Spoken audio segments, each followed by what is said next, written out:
அப்ப நாங்கள் எப்படி கையை பிடிக்க வேணுமென்று அது ஒரு மொத்த முனைகள் ஒன்று ஒன்று தள்ளுறத காந்தத்தை வச்சு விளங்கப்படுத்தாம மின்னோட்டத்தை வச்சு விளங்கப்படுத்து.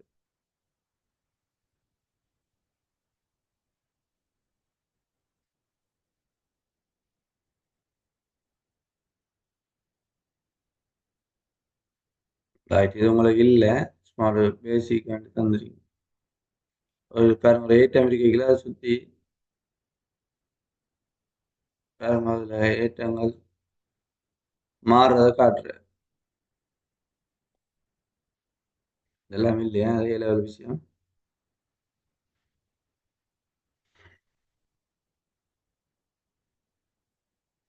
ரைட், மேக்ஸ்வெல்லை பற்றி ஒரு அறிமுகத்தை தந்துருக்கு. சரி, நீங்கள் இப்படி அடித்தா நிறைய வர முடியாது, நிறைய விஷயங்கள் வரும்.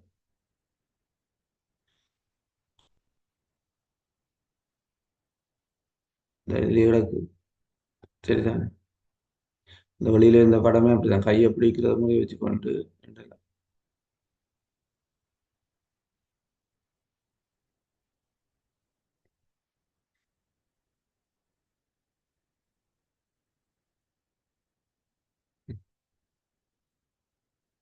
இப்போ இந்த கையை எப்படி பிடிச்சுக்கொண்டு, தெரியுதா? சரி, அப்போ இது வந்து ஓம் மின்னோட்டத்தை ஓம் சேர்ந்தா சார். கை ஏனைய விரல்கள் அசைகிறது. இதுதான் வந்து இது, இதை வச்சுத்தான். அப்ப அதே மாதிரி மின்னோட்டம் கீழ் நோக்கிண்டா இப்படி பிடிக்கிறது. அவ்வளவுதான். சரியா? ரைட், பேப்பரை பார்க்க போறோம் தொடர்ந்து.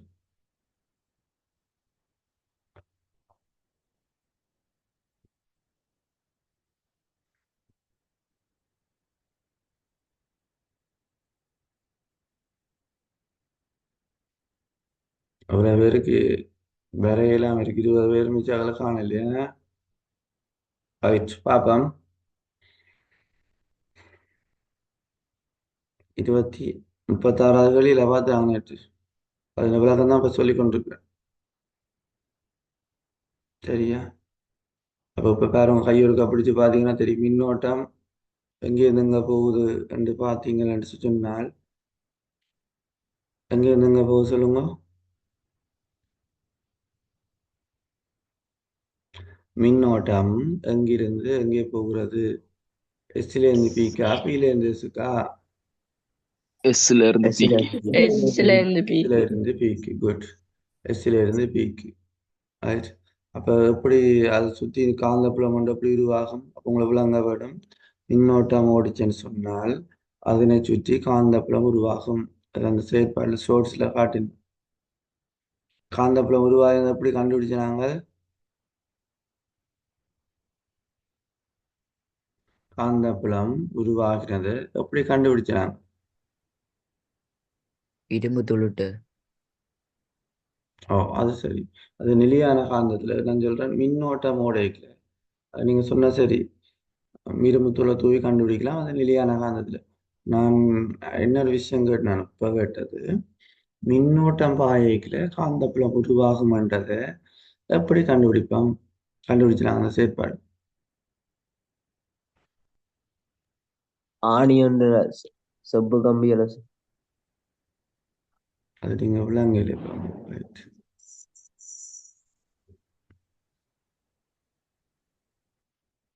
அந்த இதுல கடைசியா செயற்பாடு அந்த ஒரு காந்த ஊசி ஒன்று ஆடிச்சுது, சுவிட்சை போட வைக்கல பார்க்கல. ஓம் சார். அதான் அது பிடிக்க செயற்பாடு.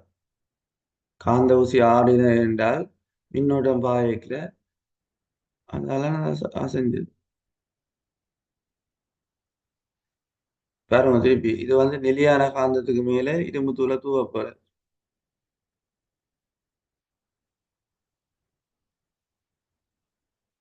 30 செகண்ட்ல அவ்வளவு 3-4 விஷயத்தையும் சொல்றேன்.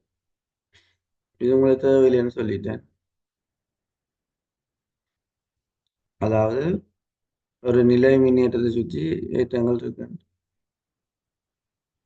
மேக்னெட் கீழே காந்தம் இருக்கு, காந்தத்தை இது இரும்பு தூளை தூவுற. அப்ப காந்த புலத்தை கண்டுபிடிக்கிறதுக்கு விஷயம் இது. 3வது விஷயம் பாருங்க, ஒரு நிலையான காந்தத்தை கம்பி சுருளை குறுக்க அசைக்கிற அசைக்கல பாருங்க, அது ஒரு மின் இயக்க விசை தூண்டப்படுது. அசைதல்ல கரெக்ட். அதுல என்ன நடவுல இருந்தது? என்ன எது இந்த கம்பி அசைஞ்சது? எது இந்த காட்டி அசைஞ்சது? கல்வனோமானி. வெரி கல்வமானி. குட், கல்வனமான. அது சொல்ற மை கடிகாரம், மைய பூச்சிய கல்வனமான, மைய பூச்சிய கல்வனமான. இப்ப கம்பி சுருளுக்குள்ள காந்தத்தை அசைக்கல தானே வளமையா நாங்கள் இந்த விஷயத்தை இங்க பயன்படுத்தி இருக்கோம்.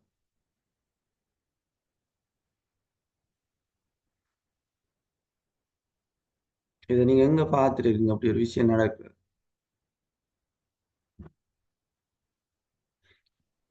இப்படி ஒரு விஷயம் நடக்கிறத நீங்க இப்ப இங்க பார்த்துருக்கீங்க? இங்க பாருங்க, அப்படி இந்த இது நீங்க எங்க பார்த்துருக்கீங்க? இப்படி ஒரு செயற்பாடு நடக்குத நீங்க நடைமுறையில பார்த்துருக்கீங்க? பாருங்க, சார் மைய பூச்சி மின்மோ அதை கொண்டு போக இந்த இது அசையுது, காந்தத்தை கொண்டு போக அந்த அது அசையுது. இதை நான் கேட்கிறேன், எப்ப பார்த்துருக்கீங்கன்னு கேட்கிறேன். அது எந்த உபகரணத்துல பார்த்துருக்கீங்க? மோட்டார். மோட்டருக்குல நாங்கள் அப்படி அசைக்கிறோம் இல்ல. Dynamo dynamo. Cycle dynamo, very good, கட்டிக்கா போயிடுங்க. சைக்கிள் டைனமோல தான் நடக்குது. சைக்கிள் டைனமோக்குல காந்தம் நிலையா இருக்கும், கம்பிச்சுருள் சைக்கிளை உலக்க உலக்க சுத்தும். சில நேரத்துல கம்பிச்சுருள் நிலையா இருக்க காந்தம் சுத்தக்கூடிய மாதிரியும் இருக்கு. இதுல ரெண்டுல ஏதாவது ஒரு செயற்பாடு தான் சைக்கிள் டைனமோ இருக்கு. சைக்கிள் டைனமோவும் மின்புறப்பால் ஜெனரேட்டரும் ஒரே விஷயம் தான். சரியா? இப்ப அடுத்தது வேற வேதான் கேட்டுங்க. வேற கரண்டை கொடுத்த உடனே வேற அந்த காந்த ஊசி ஆசை. சரியா? மின்னோட்டம் ஓடைக்குள்ள அந்த காந்த ஊசி அசைஞ்சதில்ல. ஆம் சார். Right, okay. அரவிந்த தவிர மிச்சம் எல்லாம் டாக்டர் பேரை சொல்லி கொண்டு போங்க. இதுல இருக்கிறார்கள் போதுமா? அரவிந்த். அரவிந்த், சரி. அப்ப நான் சொல்லிட்டேன் மெட்டா. சரி sir. Kevin. Ravishankar. Madhusan. Pavithan. Jenosia. Right, நிப்பாடுங்க. என்ன ஒருத்தர் கேட்டா கேள்விக்கு இப்படி கதைக்க வேணும். கதைச்சா தானே ஞாபகம் இருக்கு.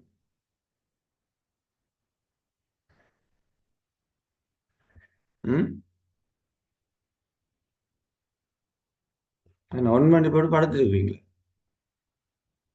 வேகமா எல்லாம் வீடியோ ஆன் பண்ணுங்க. வீடியோ ஆன் பண்ணுங்க வேகமா.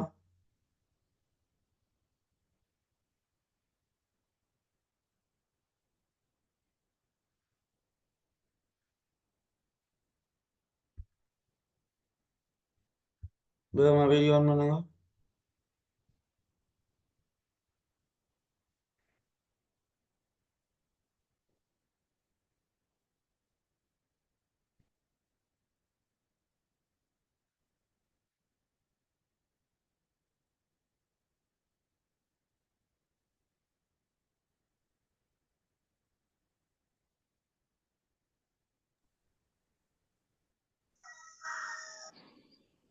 ம் நேரம் 0, 1, 2, 3, 4 கூட்டிட்டு போகுது.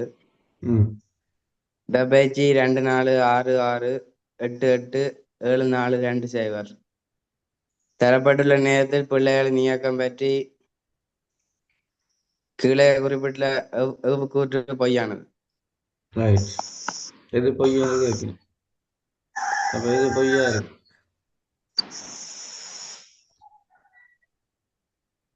எது பொய்யான ஊட்டா இருக்கு?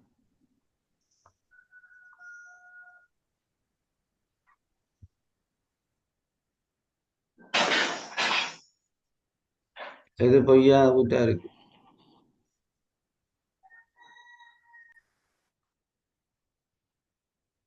Right, Nifan good. ரெண்டாவது போட்டு விடாது. ரைட், வேற.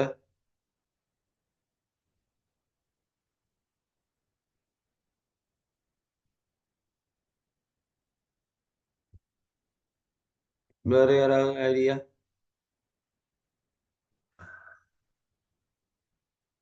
அந்த பேப்பர் எடுத்தோம். வேற ஏதாவது ஐடியா வேகமா சொல்லக்கூடியாக்க? இதெல்லாம் படிச்ச 10ஆம் கேள்வி, சின்ன விஷயம், 12ஆம் சொல்லல.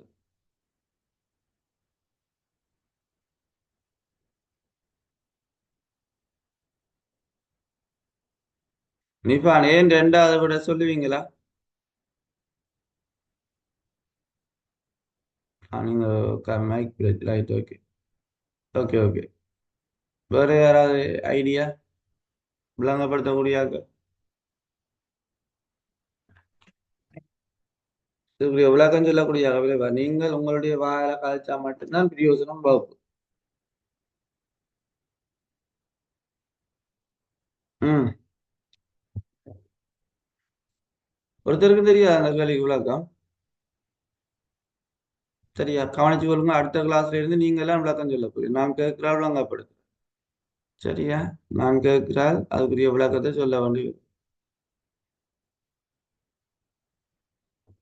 இப்படி படிச்ச பிரியோசனம் இல்லை. அப்படி இல்லை, நீங்க சொல்ற நான் சொல்ற அப்படியே கேட்டுக்கொண்டு வந்து ஒரு